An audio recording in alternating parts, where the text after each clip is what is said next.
के ऊपर हमला किया, लेकिन वो बंदा आज भी वहीं का वहीं खड़ा है।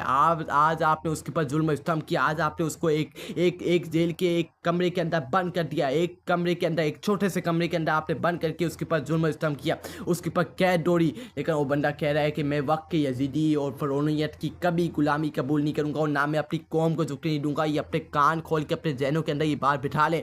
जितनी जल्दी हो जाए आपके लिए बेनिफिट है, आपके लिए अच्छा है। जितनी जल्दी हो जाए कि आपने अपनी बात जहनों के अंदर ये बात बिठा लें कि वो बंदा ना आपके सामने झुकेगा, ना आपकी गुलामी कबूल करेगा। ये अपने कान खोल के अल्फाज सुन लें। आज ये जहाँ भी जाते हैं इनको जिल्लत का सामना करना पड़ता है। इन्होंने इस मुल्क की इज्जत ही छोड़ी, इन्होंने इस मुल्क की जिल्लत करवा दी है। आज अमेरिका, आज हम उस कोने पे आके खड़े हो गए हैं जहाँ अमेरिका हमारे ऊपर पाबंदी लगाने जा रहा है। आज इन्होंने देशकर्द पकड़ के अमेरिका के हवाले कर दिए। ये लो तुम्हारे जिन्होंने तुम्हारे 12 फौजियों को कत्लेआम किया है, जिन्होंने तुम्हारे 12 फौजियों को कत्ल किया, ये लो अमेरिका, ये लो हम पकड़ के तुम्हें देते हैं। आप उनसे ये भी कह सकते थे कि आप हमें आफिया सिद्दीकी दें और हम आपको, जिन्होंने आपके 12 फौजियों को कत्लेआम किया, हम आपको वो आपके हवाले करते हैं। लेकिन आपने उसको पकड़ा, उसको हवाले कर दिया अमेरिका, बगैर कोई डील के, बगैर कोई मंसूबे के, कोई बगैर किसी प्लानिंग के, क्योंकि आपने सिर्फ अमेरिका को खुश करना था, अमेरिका के जूते पॉलिश करने थे, उनकी गुलामी, उनकी यजीदियत कबूल करनी थी, उनके सामने झुकना था, उनके सामने लेटना था और अपने अपने आप को रखना था। सिर्फ आपका यही काम है,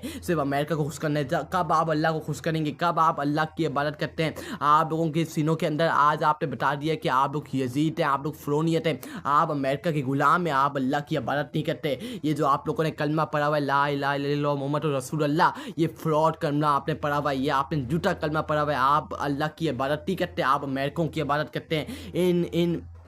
इन यजीदों, इन फ़िरौनों की बात करते हैं जो मुसलमानों की कत्लेआम है, जिनके पीछे मुसलमान कत्ल होते हैं, जिन्होंने मुसलमानों गजा के ऊपर हमारे मुसलमान बहन भाइयों को कत्लेआम किया। आप उनके गुलाम हैं, आप उनके जूते पर्स करते हैं, उनके सामने लेट के अपने आप को रख करते हैं। आप मुसलमान नहीं। अगर आज आप मुसलमान होते ना तो आज आप फ़लस्तीनियों के लिए अपनी आवाज़ बुलंद करते, लेकिन आपके अंदर इतनी हिम्मत, आपके अंदर इतनी ज़रूरत नहीं है कि आप अपने फ़लस्तीनी बहन भाइयों के लिए आवाज़ बुलंद करें, क्योंकि आपके अंदर ये हिम्मत और ज़रूरत नहीं है। वो एक ही लीडर था, अहमद है, इमरान अहमद खान न्याज़ी, जो अमेरिकों के आंखों में आंखें डाल के बात करता था। उसकी ज़रूरत नहीं होती थी कि वो उसको कोई, उसकी आंखों को, उसका सर कोई झुका सके। वो दुनिया की सुपर पावर, जिसको आप दुनिया की सुपर, मैं अमेरिका को दुनिया की सुपर पावर नहीं मानता, मैं अंग्रेज़ को दुनिया की सुपर पावर नहीं मानता। मेरी सुपर पावर से मेरा रब है, मेरा रब जिसकी मैं इबादत करता हूँ। ये कौम, ये मुसलमान, मेरी माए बहनें, मेरे बुज़ुर्ग, मेरे नौजवान जिसकी इबादत करते हैं, जिसका हमने कलमा पढ़ा हुआ है, जिसको हमने अपनी ज़िंदगी मौत के बाद, जिसके हाथ में इज़्ज़त और ज़िल्लत है, जिसके हाथ में ज़िंदगी और मौत है, जिसके बाद मेरे मरने के बाद जिसको मुझे हिसाब किताब देना है, मैं उसकी इबादत करता हूँ। मैं इस दुनिया के अंदर मैं अमेरिकों को, ना इन अंग्रेज़ों को दुनिया का सुपर पावर मानता हूँ। मैं सिर्फ अपने रब को सुपर पावर मानता हूँ। वो इस दुनिया का मालिक है, इस निज़ाम को मेरा रब चलाता है। मेरा रब का नाम है अल्लाह ताला। मुझे उसके मरने के बाद मुझे उसको हिसाब किताब देना है। मुझे अमेरिकों को हिसाब किताब नहीं देना, मुझे इन अंग्रेज़ों को हिसाब किताब नहीं देना जिनकी मैं गुलामी करूँ। मैं सिर्फ अपने रब के सामने झुकता हूँ, मैं उसकी गुलामी करता हूँ और मैं इंशाअल्लाह उसी की गुलामी करूँगा। मैं किसी एर पैर के सामने नहीं झुकूँगा, ना उसकी गुलामी कबूल करूँगा, ना उसके सामने झुक के मैं उसकी माफ़ी मांगूंगा, उसके जूते पर्स करूँगा। मैं सिर्फ अपने रब के सामने झुकता हूँ और उसी की इबादत करता हूँ और उसी को मुझे अपने क़यामत के रोज़ हिसाब किताब देना है। मुझे इन वक्त के फ़िरौनों, यजीदों को हिसाब किताब नहीं देना।